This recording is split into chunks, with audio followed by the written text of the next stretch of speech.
Hey, welcome back. In this video, I'll be just going over my Nintendo DS game collection. I haven't played the system in at least a year, but here is the box for the Nintendo DS XL.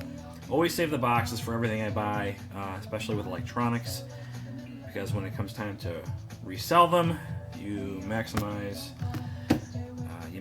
your sale dollars. So, not that I intend to sell this, but there's the box, and I keep the DS in this little zippered pouch thingy here when I travel. And it's got like a storage for some games, and there's the DS XL there, and a little pocket up here. But on to the games. I've got 2 copies of Chrono Trigger. I'm not sure how I got 2 copies, but I have 2 copies. And I really wanted to like this game, and I got about, I don't even know if I'm halfway through it, and I just gave up on it. Maybe I didn't give it enough time, but I bought into the hype, and I thought I should have enjoyed it a lot more than I did, at least what part of it that I played through, but who knows if I'll ever get back to it at the rate I leave games unfinished. Like here's Dragon Quest IX that I bought, and I haven't even opened this yet, and I even bought the strategy guide that goes with it. It's like this big 300, 400 page guide. So Dragon Quest IX there. I like this series of games. This is Professor Layton and the Curious Village. And I did finish that one. I am almost done with the Unwound Future Professor Layton game. And I think there's one more in here somewhere. I'll get to it maybe. Here's Metroid Prime Pinball. I like pinball games. This one's pretty cool. It just only it only has a couple of boards, which kind of makes it not so cool, I guess. But it's still fun, for a quick fix if you like pinball games. This game I like a lot, and I probably maybe did 30% of what you can do with this game. Grand Theft Auto Chinatown Wars. There's so much content in here. I have the strategy guide. There's so much stuff you can do. Easily 100 hours plus gameplay with this game. And like I said, I've done maybe, I don't even know if I've even done 30 hours of this game.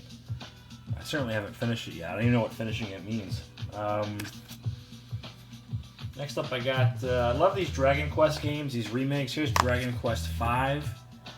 This one's Hand of the Heavenly Bride. And then I've got Dragon Quest IV. I also have Dragon Quest VI in here somewhere. Somewhere in there. And anyway, great series of games. This 4, 5, and 6. I liked 4 the best, I think.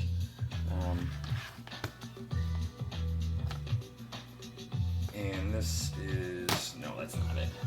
Here is Final Fantasy III, still sealed in the packaging. This game wasn't as good as it could have been. This next one, Tecmo Bowl Kickoff, it was alright. I think they kind of rushed it. What I didn't like about it, maybe it's a little nitpick, but if you play the season mode and you simulated the rest of the games that weren't your team, the scores were always like 7-0, 14-7, 21-7, 21. I don't know. I just, I don't know. It could have been better. It was close, but missed the mark a little bit for me, I think. Stupid scorekeeping aside, just the gameplay itself, and it was kind of tedious to have to go in, and you could adjust all the player attributes and things like that to make them close to like the real life counterparts. But anyway, that's that. Here is Dragon Quest VI. So I got the 3 Dragon Quests from that. What trilogy was this called? Some trilogy, and then Dragon Quest IX. Rumors are that Dragon Quest VII may be localized, which I really hope it is. I'll jump on that. I think for the 3DS, which I don't have yet. Here's New Super Mario Brothers, classic game. I've got the Castlevanias. This one I started and I maybe played the first 15 minutes of, and then never went back to it. Order of Ecclesia. Not because I didn't like it, I just, I started it, played it, I put it down, and just forgot about it apparently. So maybe I'll go back to this someday. Here's Contra 4.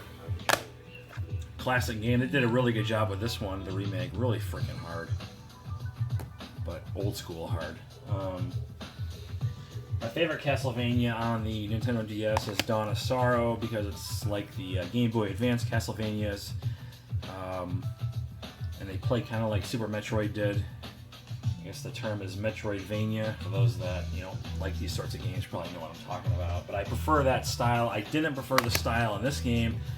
Portrait of Ruin. It seemed very, I guess, linear. I don't know, but there wasn't like. It wasn't like Dawn of Sorrow. And when I bought this game, it was the 20th anniversary of Castlevania, and it came with this crap here. This looks like this wax sealed thing, sort of. And inside of it, you got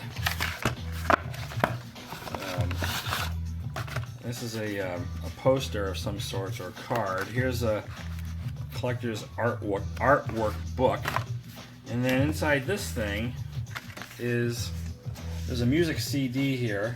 I guess it's all the best Castlevania music from the entire series. Some special stylus, and this thingy, I don't know what the hell it was, and I opened it up, and what it does, it's just a two-game carrying case kind of thing, like that. So you put 2 games in there. So this was a little bonus thing that you got for maybe pre-ordering. See if I can get that back in there. Back when this game was first released. I should check out that soundtrack. I keep my games in things like this, when I'm traveling, or when I would travel and want to take some games with me, I would put them in these little holder things. Pretty cheap to pick up. Here's a game that also was unopened, Radiant Historia RPG, and this one is the deluxe version with a music CD that's inside of this. This is still factory sealed. We got pretty decent reviews. No strategy guide exists for this game though in English, which I usually like to get the strategy guides to accompany the role-playing games. Sometimes I get stuck. Here's Aliens. This is the last game I played. It's still in my DS system, Aliens Infestation. This was kind of like Super Metroid. I lost interest in this thing near the end of the game, where you had to go outside the ship and you float around with a little pistol, and you're totally underpowered and vulnerable, and I just, at that point in the game, I said screw it. But other than that, leading up to that was pretty fun. This Aliens Infestation. I got the Brain Age games. Here's Brain Age 2, primarily for the Sudoku. I got Brain Age 1. And Mario Kart DS, one of the best Mario Karts ever. And then here is I finished this one. This is Professor Layton in the Diabolical Box. That I did finish. And lastly, I've got this still sealed in the wrapper. This Mega Man X0 collection. Mega Man X0. There's 0. I don't know. Anyway, this is it's a collection of Mega Man games. I think from the Super Nintendo. I don't know. But that's my Nintendo DS collection. I do want to get a 3DS. Right now, the only thing that's holding me back from buying a Nintendo 3DS, believe it or not, is the color choices. Like, we can get either red or blue, and it looks like a big plastic toy. Kind of like this thing does. I'm hoping they'll release one in white or black or silver. And anyway, the game, regardless what color they have out when the game comes out, and I'm hoping there are new colors by then, but there's a new Legend of Zelda on the horizon. Link to the Past Part 2, which looks really, really good, and I'm definitely going to jump on that. And then once I do, I'll buy the Super Mario 2, and I want to say there's something else I wanted. I can't think of it, but anyway, so I probably get a Nintendo DS XL or a 3DS XL, and what I do, how I'm going to finance that, is I got these Best Buy gift cards from all the hotels I stay at, and I accumulate points. I got like $300 here. I'll cash in on those, buy a system, some games.